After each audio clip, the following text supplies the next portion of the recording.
All right, so welcome to the after work video. A lot happened between videos. I made a video during lunch, but it didn't quite work out. So I think this is going to be the video I upload where I explain the issue I had. What happened was I provisioned over the disk space on my VM, and that caused huge issues.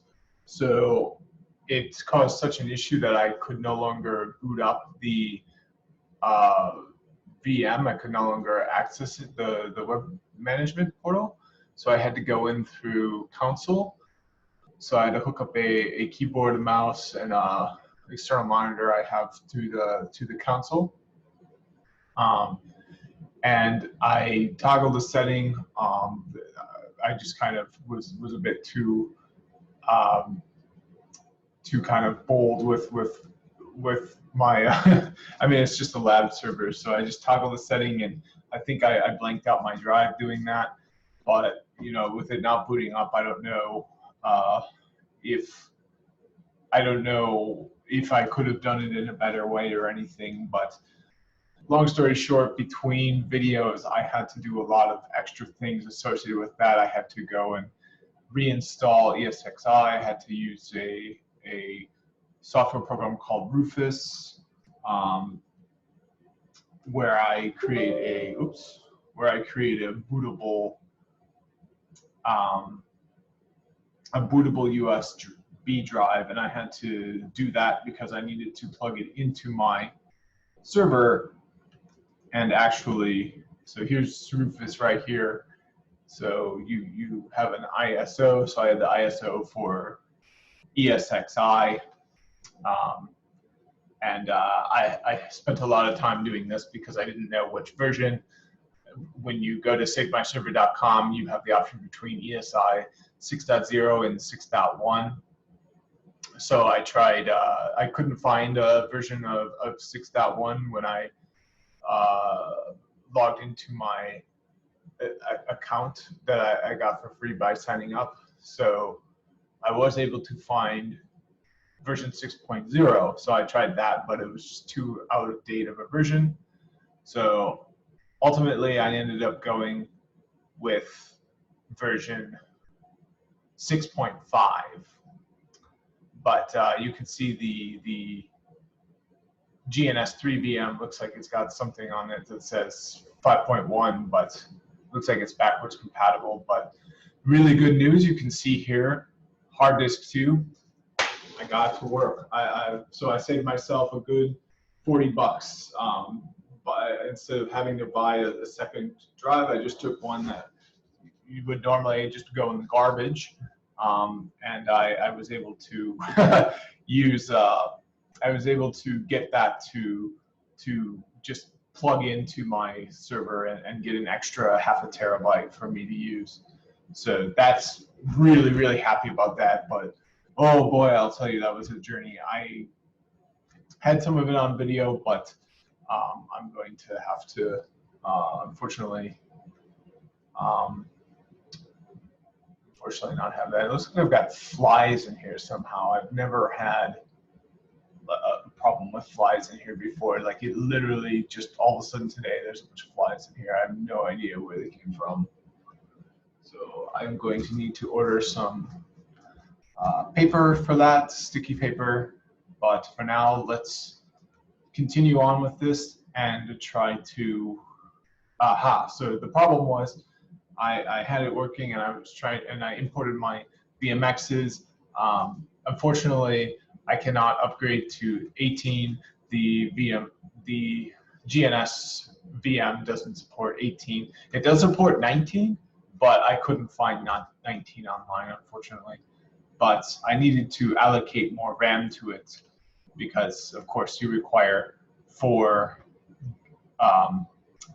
gigabytes of RAM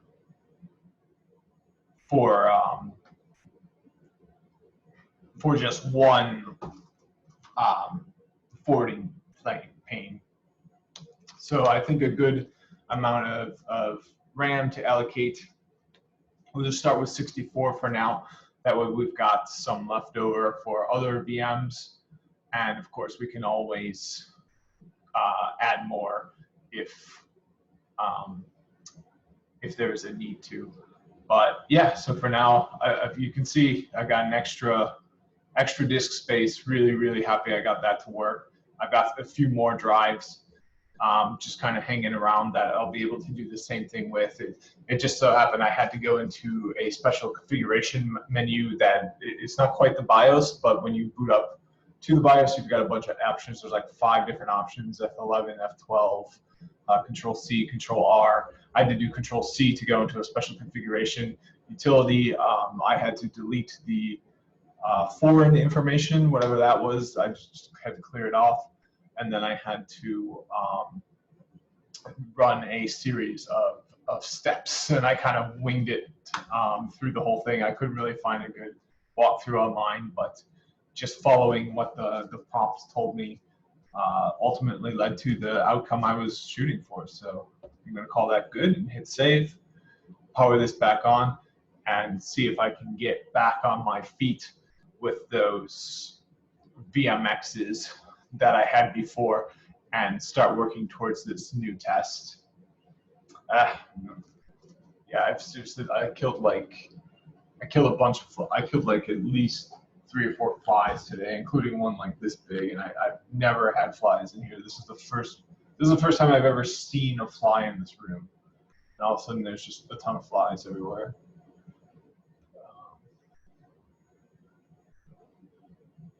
So I will get that taken care of. Oh yeah, I already Googled it.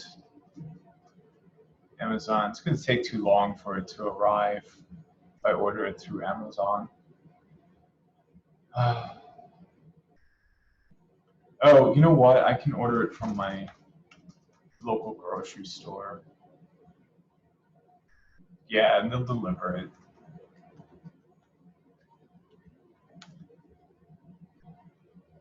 They don't have fly paper. What is it even?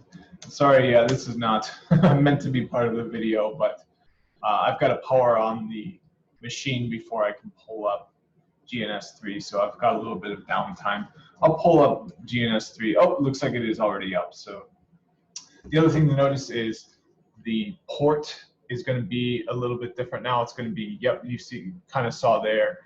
It's a bit too quick to really see, but I'm going to be pointing it at port 80 now instead of port 3080.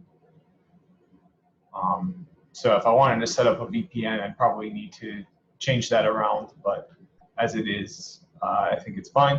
So yep, I've already got these imported. You notice the icons are changed because this is new. I kind of like those other icons better, so you can stack them over each other really nice. But let's just see if I can get this to boot up and get to a CLI. That's really the most important thing.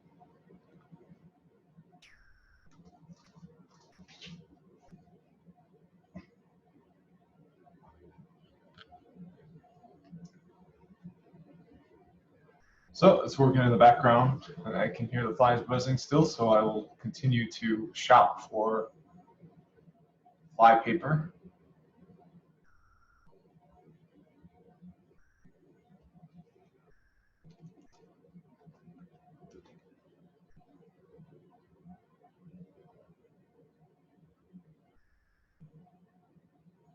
Here we go. This is like exactly what I need, a glue board.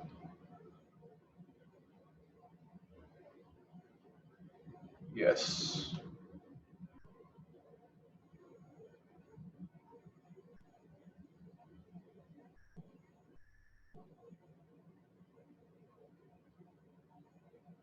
Yes, this is what I need.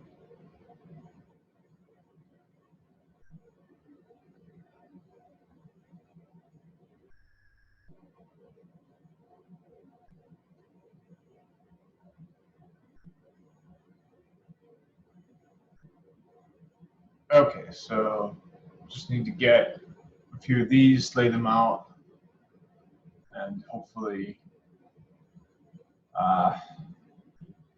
kind of would hate to pay the fee to just buy a few of these, and I just bought a ton of groceries recently, so I'm kind of in a bind here.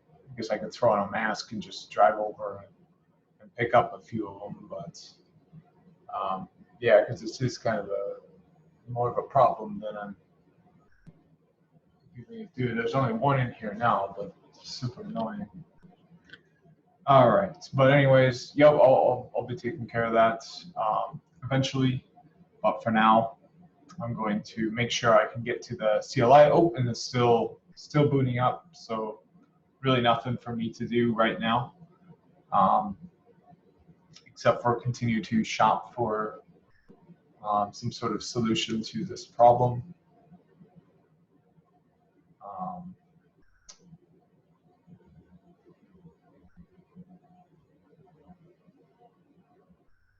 So I guess the main problem is just that they're getting in somehow, like the window isn't closed enough or something. I'm really surprised I've never seen this before. It's just happening right now today. But this is kind of what I want. I don't have ants, I have flies, but hopefully it works.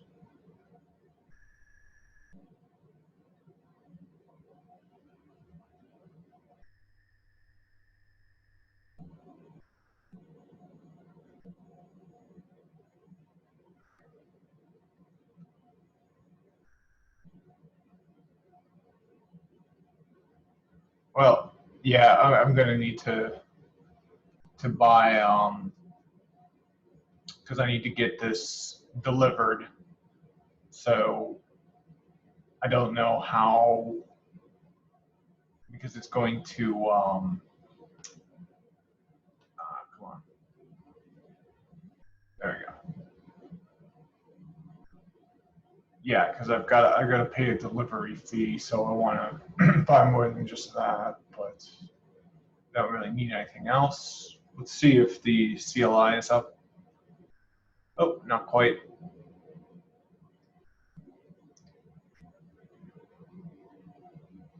Yeah, so this is working out. I had to do all sorts of things. It didn't turn out to be too difficult once I knew how to do it, but it was a lot of kind of trial and error.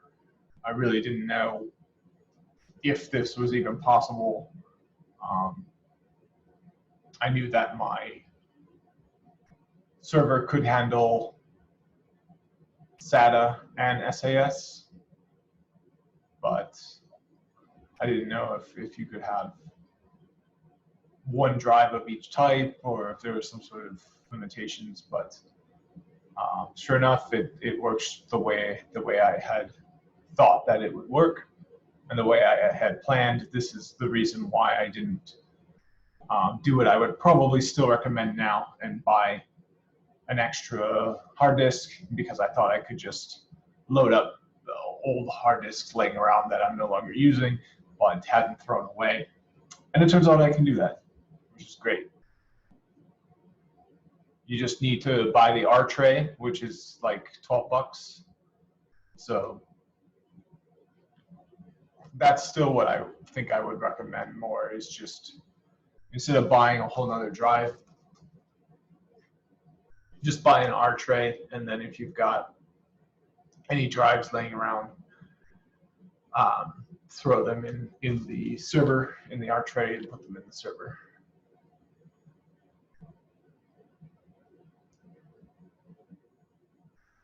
All right, still waiting on this.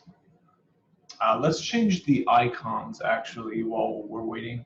I do prefer that other icon. So to do that, you just go configure templates, and then you go symbol. Yep, and now we can pick any kind of symbol we want from the symbols library. So here's all the classic symbols, but I like something that can just be stacked easily on top of one another. Kind of went with the blue last time. I think I can. So here we've got circles and squares. I like the squares better because I think they stack easier than the circles do. Oh, the circles are kind of nice as well. I don't know, I might go with a circle this time.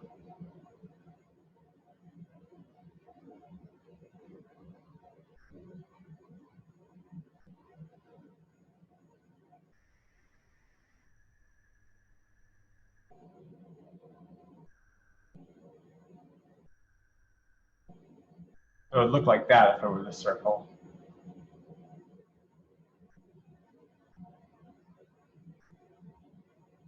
Yeah, let's try that.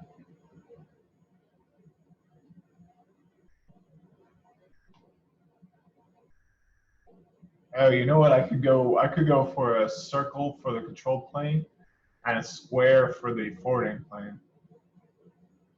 That would be interesting. I'm going to try that. Getting crazy.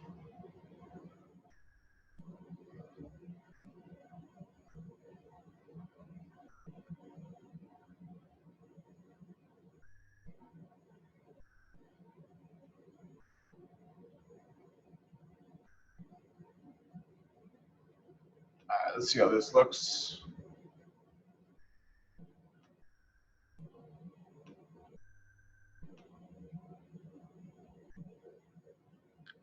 Looks kind of cool. I could even go like this so that, yeah, now it's clickable like anywhere. Yeah, kind of like that. So I can still very easily access the control plane because it's just right in the middle. But if I want to access the forwarding plane, that's really easy as well. One thing I'll do as well is I'll set a different default name. So this is just, you know, it's descriptive, which is nice, but I'll just call it CP for control plane. And then we've got a format here, so it'll have the name, and then as you create more, it'll do this dash, and then it'll increment that number. That looks good to me. Yep, and then we'll have this one be called FP, forwarding plane. Perfect. So now if I create, yep, due to that syntax there, it'll populate like this, and then there's the second one, and then same thing with the forwarding planes. Yeah, I like this a lot better. Another thing that would be great if I could do, and I'm not sure if I can do this, is if I could make the name appear in the center instead of appear at the top. I would really love to be able to do that, but nope, looks like I can't do that.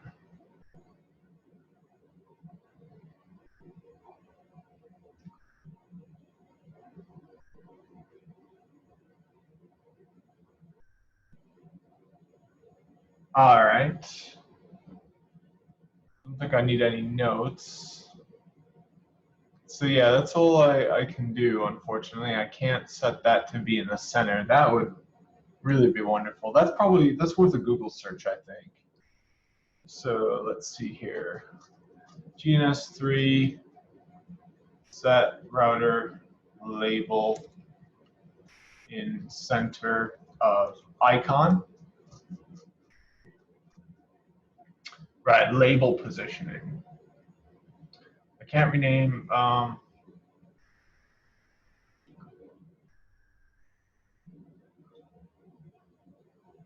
Yeah, here we go. So can I?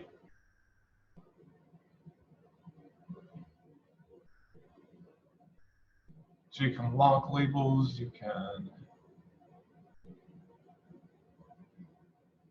I don't see anything. Yeah, I don't see how. I didn't see this mentioned or anything. All right. So the other thing I'm going to do that I had set up on my last router, or sorry, my last lab, is disable the console type for the forwarding plane. There's no reason I'll need to, there's no reason that I would need to console into the forwarding plane, unless of course there were some really disastrous thing that happened. But even in that case, I'd be better off probably just deleting and recreating the device instead of trying to console into it. Okay, so I'm good to go on that.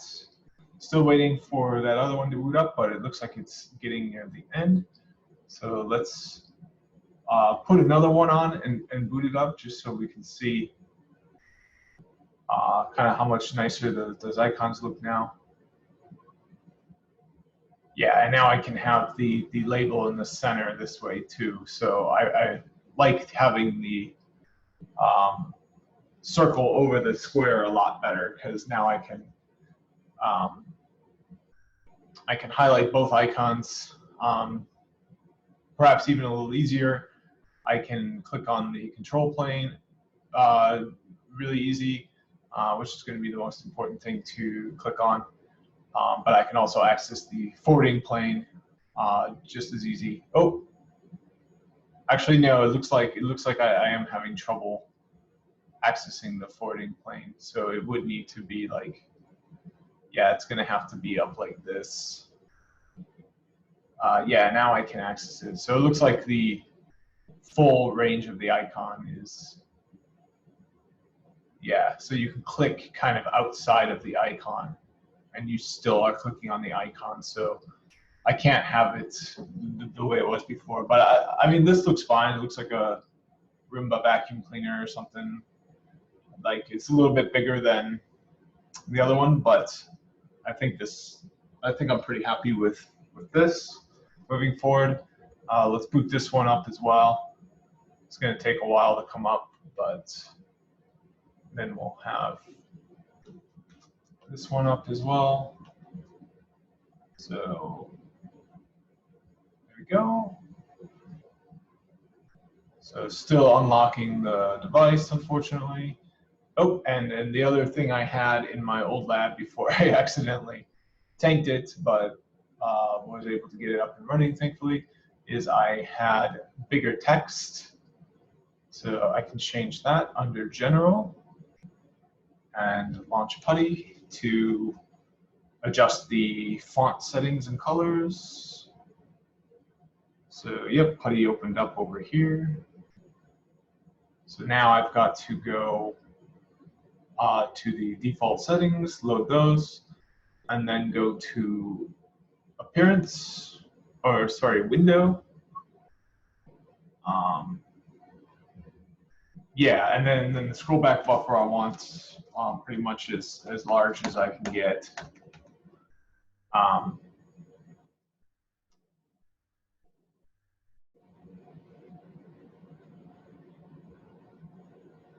Okay.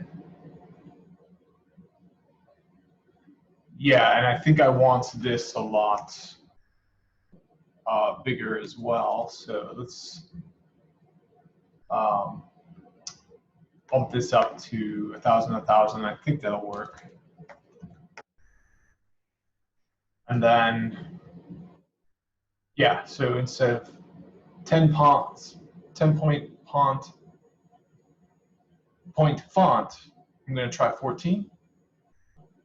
All right, so now I will save it as the default settings. Perfect. And then I can cancel. And now when I open this up again, it will have those settings.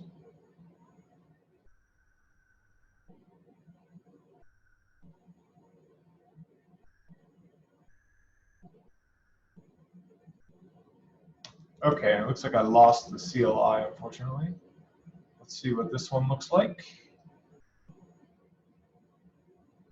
Oh, I think it's a little bigger. Yeah, I think the font is bigger now. Hopefully that's big enough. I mean, it's not going to be a lot bigger. It's just 14. I think it was like 12 before, maybe 10. I'll try making it a little bit bigger. Oops. All right, so we want the default settings. Then we want the font to be a little bit bigger. Kind of tempted to go with terminal font. It's just a more fun font, I think, but I'll or fixed SYS.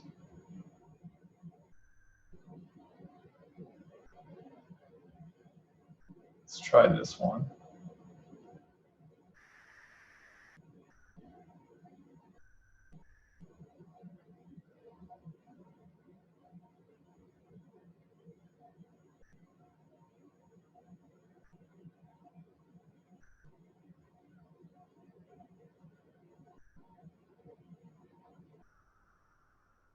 Okay, so I lost the CLI on this one, unfortunately, it looks like.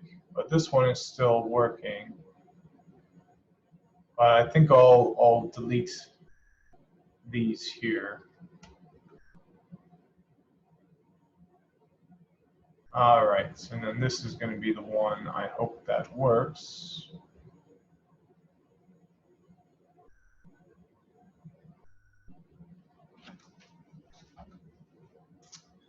Okay, I think that looks decent for some of those other font sizes, or font types rather.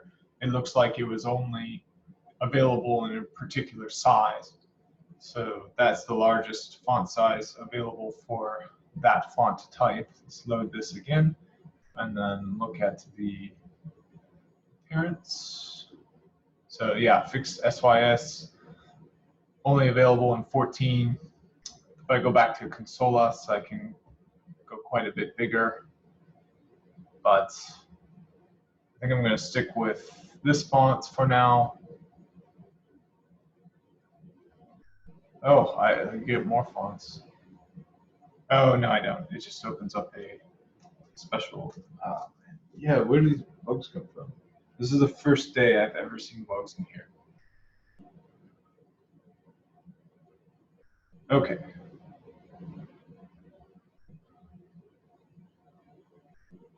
I think it has to do with the weather. It's been like, it's rained for the last like month. All right, so yep, everything is good. This is still booting up. Oh, enter to boot immediately. I'd like to do that. But I just want to get a CLI. I think if I get there, I'll just cut this video at that point, because really this video is just kind of to demo the fact that, hey, I've got the second data store. Woohoo! It's kind of my victory video. So kind of wish there weren't flies in the room when I have my victory video for this, but I'll just have to slap on a mask and go and pick it up or something. I could probably even do that tonight. But yeah, I've got an extra ½ terabyte to work with, and I've got even more drives I can tear apart and do the same thing with. So that issue of going over my limits hopefully will be less of an issue, but I will be sure in future to have this here open and I can see my storage capacity here. So when I'm getting up to 80, 85, it'd be nice if it could send me like a automatic warning or something, but I can make sure that I'm aware if I'm getting on the high side.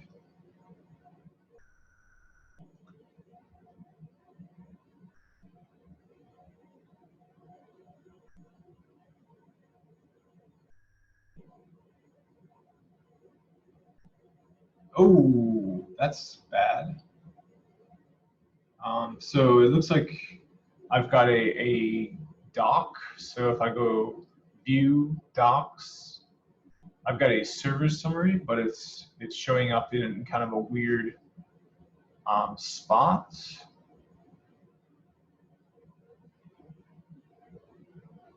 Yeah, it's showing up on my other screen. I've got 2 screens and it's showing up on screen 1. But it's saying that the CPU on my main server is maxed out right now. It's at 100%. So that is a bad thing. Let's see if that's consistent with what is shown here. And it is. It's maxed out at 100%. That's a bad thing too.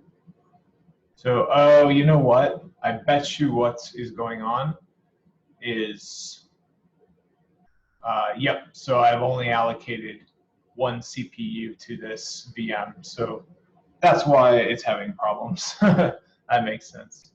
So I'm going to, yeah, it's not going to work if it's only got one CPU. So I'm going to need to cancel here, and then I'm going to need to shut this down. Maybe just straight up delete it.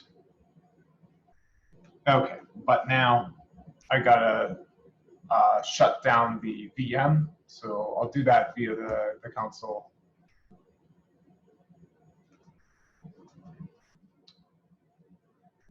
All right, I will pause the video and go hunting because there's just one major fly in here, so I will be taking care of that. Oh, great, so I'm back. That was pretty easy. Down here in Texas, the flies move really slow. It's kind of strange. I'm originally from Wisconsin, and the flies just zip everywhere. You cannot swat the flies; they're just too fast. But here, that was a pretty easy endeavor. So let's. So I was working on shutting this down because I need to allocate more CPU cores to it. Right now, there's only one allocated. So it spikes up to 100%, of course. That's just not enough power.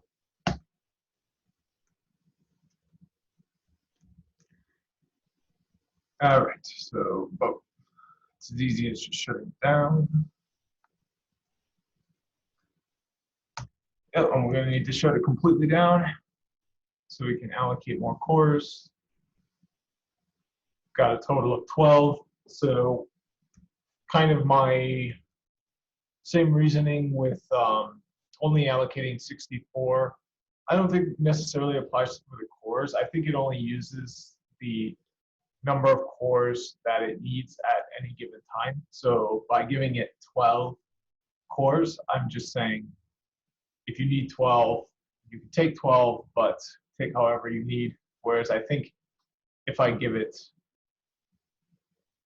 64 memory, well, it could be the same thing. I don't know. If anyone can help me out on this, leave a comment saying kind of what the best strategy is for allocating resources to VMs. I'll do a quick Google search on that. So allocate resources to VM strategy. Let's see. So here's some tips for managing your VM resources effectively. So although processors have evolved to increase performance, you still need to ensure you provision the right amount of vCPUs to each VM. You might think that when you over-provision vCPUs, you'll receive better utilization of performance, but the workload won't use more than it needs. Also, other VMs can't take advantage of unused vCPUs that have already been assigned. Okay, that's good to know. I thought that they could. So those VM resources are essentially wasted. Your best bet is to closely monitor utilization and keep it around 80% so processor resources don't become overloaded. All right. Oh. Okay, so let's do that. And we're going to allocate more CPUs. So we've got a total of 24. I think I'm going to take their advice and not allocate all of that. So I think I'll start by allocating 16. And well, I'm kind of tempted to just allocate all 24. Yeah, because especially now yeah, I'm just going to allocate everything I got because, the reasoning was, hey, if I have another VM, but the only other VM I've ever had has been for um, for a VPN. It was OpenVPN VM, and that was to use it in World A out at a coffee shop or something like that. But in World B, where um, hopefully, even though all the states are still opening up, people are conscious about um, kind of their involvement in the spread of an infectious disease. That's not going to be as big of a concern. Thinking about having the ability to use my lab at a coffee shop is not something that I need to prepare for as much as I would in World A. All right, so yep, I can't contact the server because I shut it down, but I am rebooting it right now.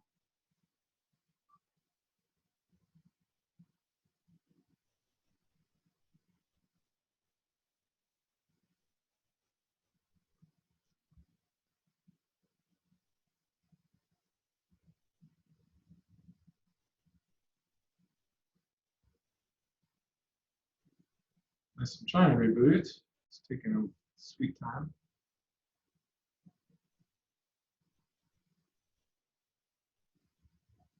Okay, looks like it's up. So let's just reopen GNS3.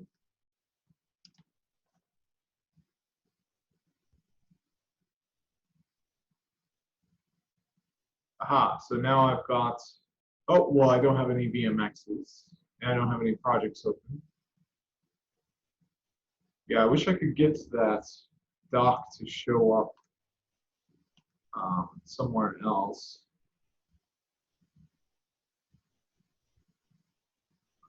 But let's add the, yep, there we go.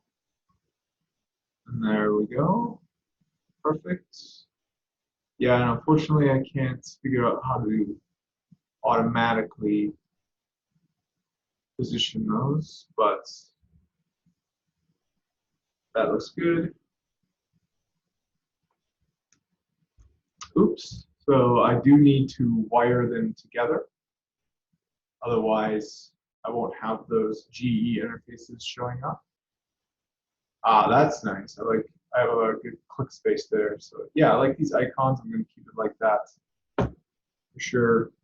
Hopefully now that I've got more resources allocated, it's going to go a lot faster. I think it definitely will. I've got all the resources allocated from my VM now. So I've got 24 virtual cores and I've got 96 gigs of RAM. It's more than I need, but as much as I want. Yeah, and you can see already, because I've got a VMX spun up, I'm using 6 gigabytes, so it really goes fast. Let's see what yeah, and you can see my utilization really went down because I was using 100% of the CPU, but I only had one CPU. So I was using the same amount of CPU. I just had less CPU, and I was, in fact, did not have enough CPU at that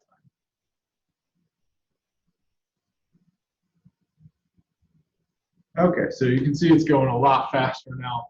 Oop, can I hit enter to boot immediately? That'd be nice.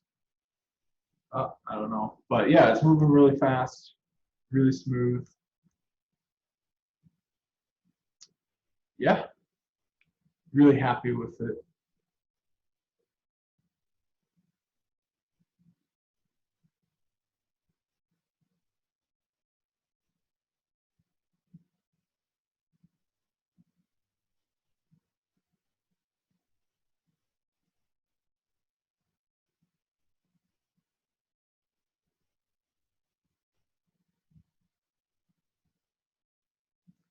one thing I'll look into while this is booting up as well is if there's a default config I can have, because I always change the config on these. So if I could just have them be default and not have to do that, I would rather have that. This is the binary boot priority.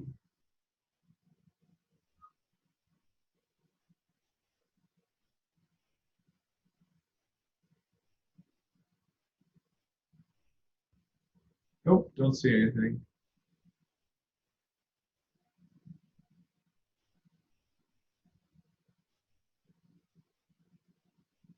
Nothing. All right, well, that's fine. Oops. Yeah, I didn't make any changes. Oh, still booting up, but that's a good thing. It's on its way, I think.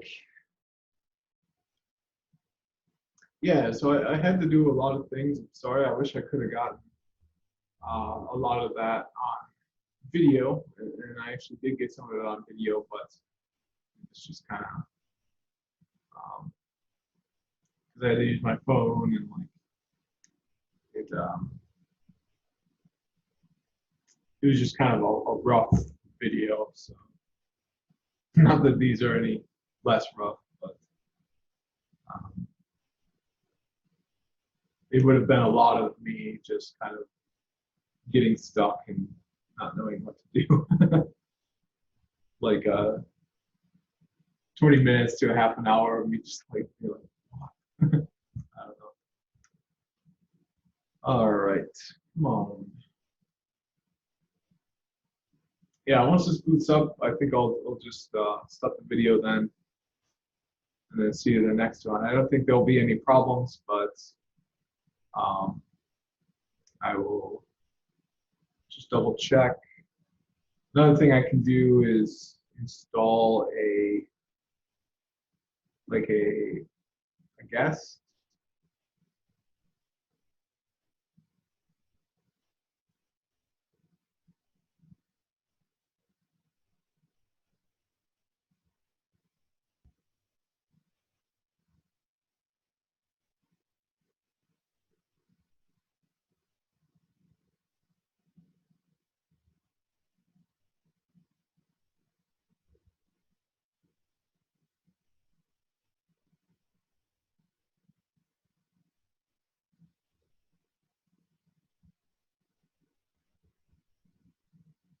Okay, so now I'm pulling down a Docker image. Docker is so there's VMs and then there's like Docker images. So, sorry, there's VMs and then there's containers. So with a VM, you have the OS, you have the clock, you have a bunch of things that you don't need in order to do the thing you want to do. So the point of a container is to have the bare minimum and not any of those extra things. So this is why I chose a container, a Docker container instead of a full VM for Ubuntu. But it looks like it stopped. So let's try to start it.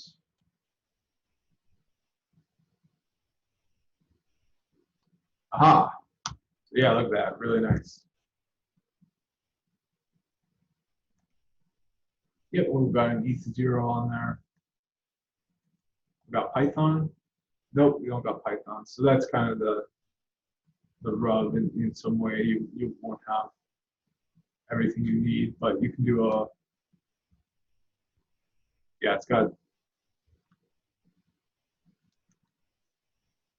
it's got the apt command, so you can just pull anything you need.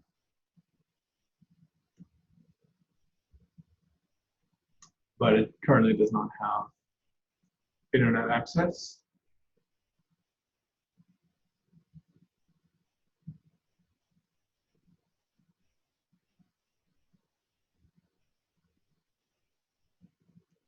Yeah, and right now I'm only running at 6% of my CPU, 2.6 of RAM.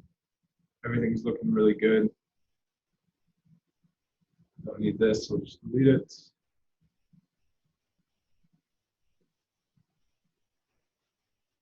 So this is kind of the final step.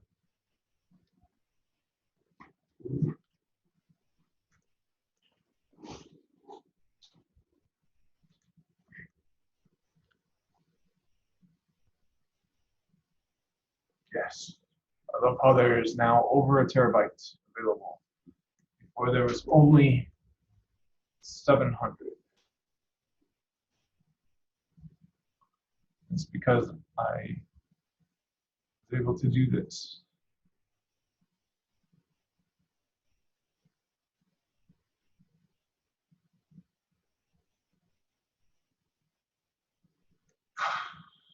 Yeah, but it was a journey, that's for sure. It's required. I don't even know if I learned anything, to be honest. It's just kind of did a bunch of trial and error stuff.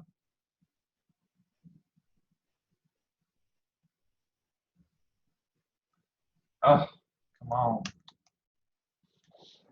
Well, hopefully it comes up soon. Kind of wasn't expecting it to take this long to come back up. This is kind of a good glimpse into what I had to do, though. It was a lot of, try this, have it not work, try that. This is kind of why I don't think I could have made a good video out of this, because it's a lot of like, do this one thing. Okay, now you've got to wait 5 minutes because the device is rebooting now, or like you got to get back into the menu, or like, oops, you forgot to hit F2, or is F2 the one you only got like a split second to see all the options before it automatically chooses one. So it's just a lot of time kind of sitting and waiting for things to happen, kind of as I'm doing right now, just more of this. So this obviously isn't a very compelling video, so kind of sparing the audience that of what it took for me to get to that other disk up and running.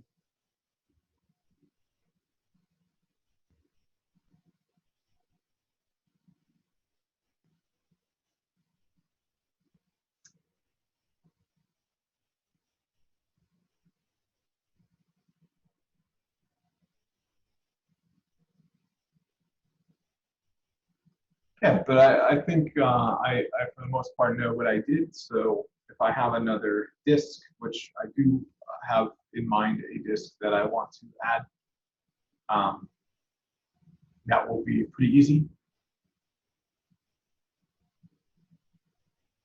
And now it's loading the VCM SDK module.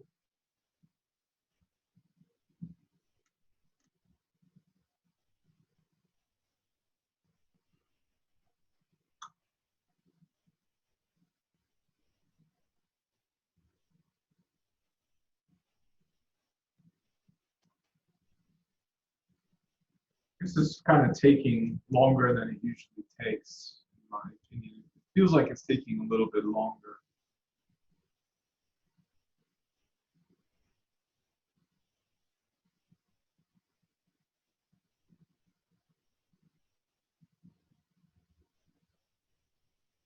Definitely feels longer. I don't know if it is longer or not, though. Aha, okay, now we're good to go.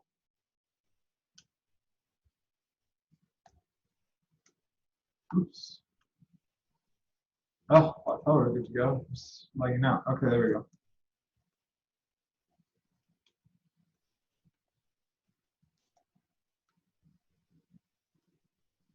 It's a little bit different now, too. That's interesting how it's always like a little different.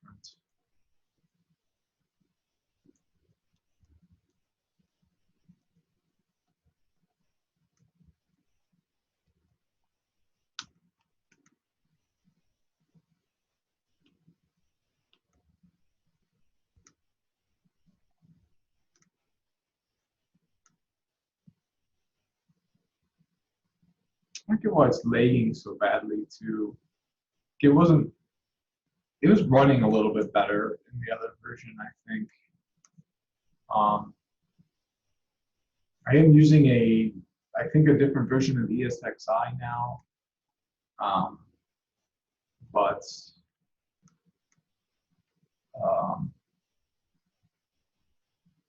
yeah, and okay, so it's vulnerable to these issues. So I'm not sure what that means.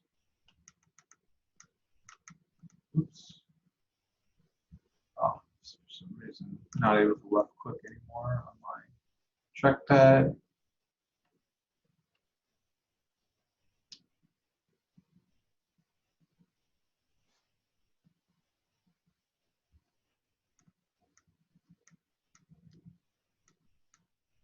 Oops.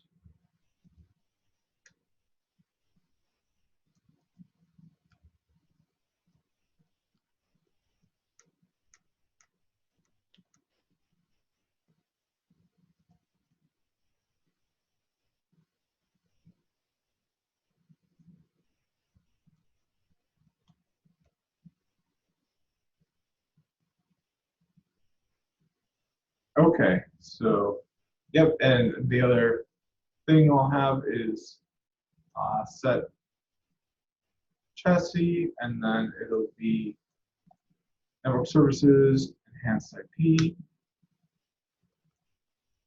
Yep, and now I will not discard because I will commit.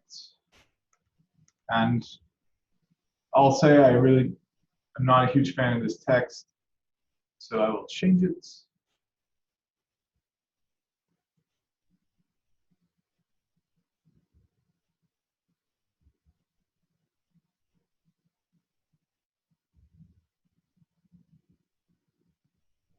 I don't think there's anything wrong with consolas.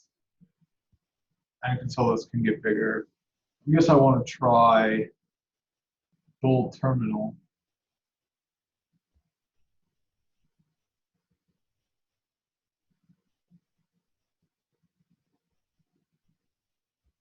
Let's see what bold terminal looks like.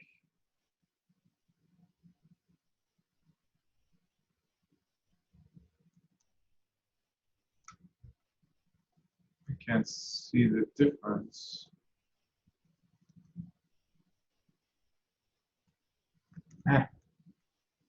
Whatever it is, even if it didn't change, still not a big fan of it. Let's go back to consolas and just try a bigger font.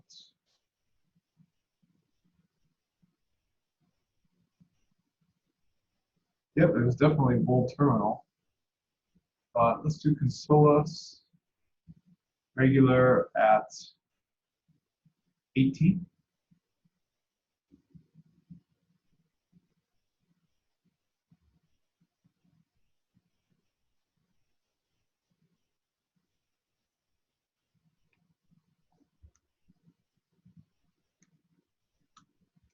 Oh, looks like it still didn't change. Oh, unless it did. I can't tell whether it changed or not. But anyways,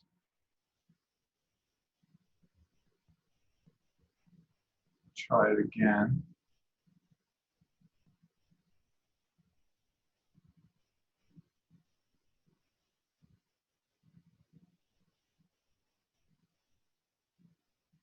So here it's terminal bold 14 points, but if I load the settings, oh, okay, so it looks like it didn't change.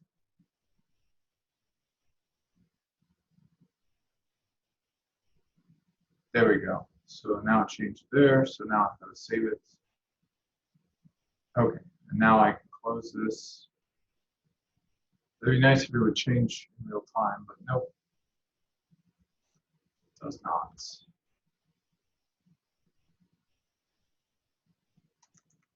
Aha. Okay, so this is more what I'm used to seeing. I think this is the same text I had in the previous video. It's nice and big, easy to see. So joint G dash, oops, G dash, oops, GE dash. There we go. So yeah, I think this text is going to be good. And that's it. This is my SweetBrag Flex video for me getting that other drive up and running. And then I had to, in the process, reinstall ESXi, but it's a trial version. So I think the last one was a trial version 2, and the license had expired. You only get 60 days, so I get another 60 days now, and it all seems to be working great. So I'm back up on my feet. So join me in the next video where I can start the first video where I work towards a new version of the test, 961. And even though we're now in World B with the coronavirus, I'm going to continue my plans from World A to take this test. So see you in the next video. Thanks for watching.